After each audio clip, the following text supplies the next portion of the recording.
Hi, Dr. P here. This piece arises from a discussion on Board Game Designers Forum of what a LCG or living card game is. And there's a lot of confusion about it. Of course, many of these, if not all of these, card games that have acronyms are really marketing schemes.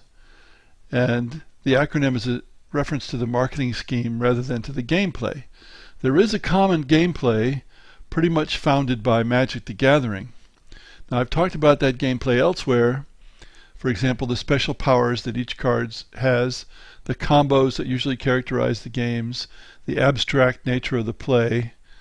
For example, in Magic the Gathering, there's no maneuver or geospatial relationships.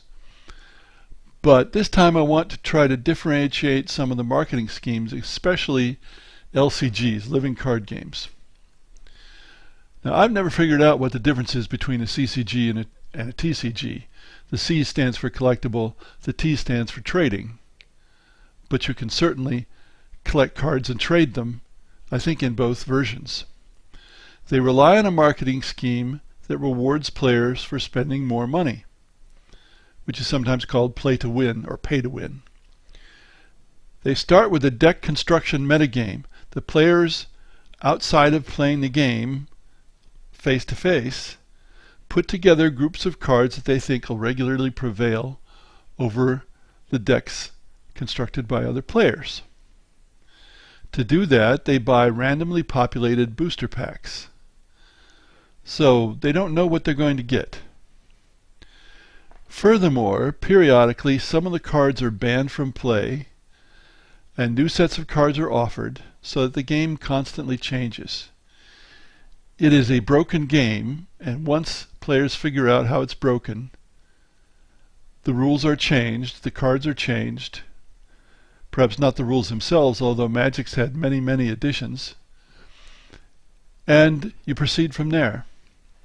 So it's very unusual compared to other kinds of games. Now, what is a living card game? Well, that term has been trademarked by Fantasy Flight Games. I think it originated with Reiner Knizia's game Blue Moon. The core set of that game included 2 decks, which represented 2 species of an alien world, and each player controlled a species. Then there were expansions, decks for 6 other species. I think the original idea was that you didn't construct decks. In other words, you didn't mix cards together, but you took one deck and played it instead of playing one of the original 2 decks. Now later that may have changed. So how did this differ from a typical expansion for a board or card game? In typical expansions, you mix or meld the new materials with the old. In Blue Moon, you displaced one species deck with another without mixing. So it may have been a unique marketing scheme at that point. Now I don't know. From what I can gather, mixing has crept into LCGs for Fantasy Flight Games. And the only difference between an LCG and a collectible card game is this. When you buy a booster pack for a collectible card game, you don't know exactly what cards you'll get. When you buy a pack for an LCG, you know exactly what you'll get. So as someone put it, Magic the Gathering is gambling, and in LCGs you replace things with certainty. There's no gambling element. It's still pay to win, but it's not gambling. And of course, we've seen how enticing gambling is in video games with the recent hoorahs about loot boxes, where you pay and open a box and you get something, which is virtually pure gambling. So the question is the game pay to win? That is, do you get a greater choice of cards for deck construction by spending more money? Well, yes, even in LCG you do. Now it might be that in an LCG you can buy several packs and then you know you've got all the new cards.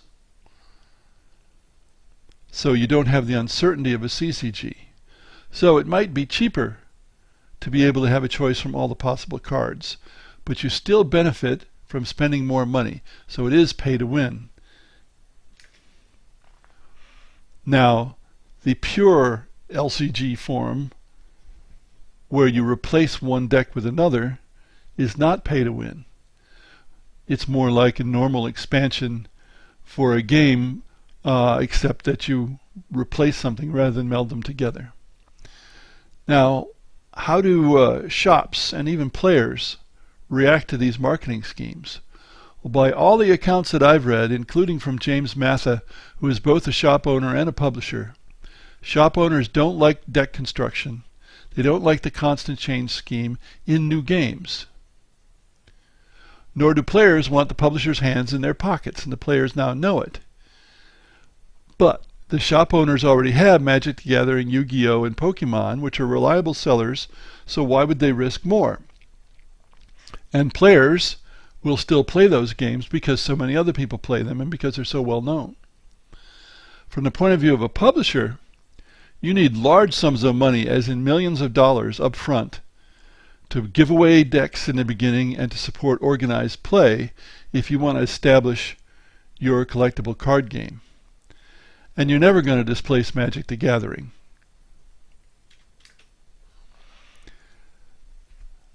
Now, LCG, when deck construction is involved, is still pay to win without gambling. I think that some of the LCGs, such as Blue Moon, stopped issuing more cards and didn't ban old ones, so the game didn't constantly change. I think there would be lots of resistance to constantly changing LCGs from shop owners, barring a strong connection to well-known IP, which is what Fantasy Flight Games does. When they issue an LCG, it usually has a strong intellectual property behind it that people know pretty well. On the other hand, without deck construction, an LCG is just a game with unusual expansions, and expansions are fine with shop owners. I have been wrong to call a game with any of these marketing schemes LCG because the Acronyms games tend to have that same special powers combos gameplay pioneered by Magic the Gathering. You can make an LCG that doesn't use the special powers combos gameplay. So we need another term.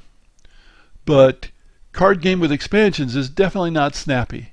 So what I've come up with is ECG, Expandable Card Game.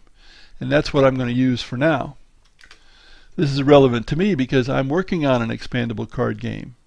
The game will come with 2 decks representing 2 national armies, and players can purchase more armies of other nations and then pit those against each of the other armies. That's what I think of as an LCG, but because of the confusion about what LCG means, I'm going to call it Expandable Card Game. Thanks for listening.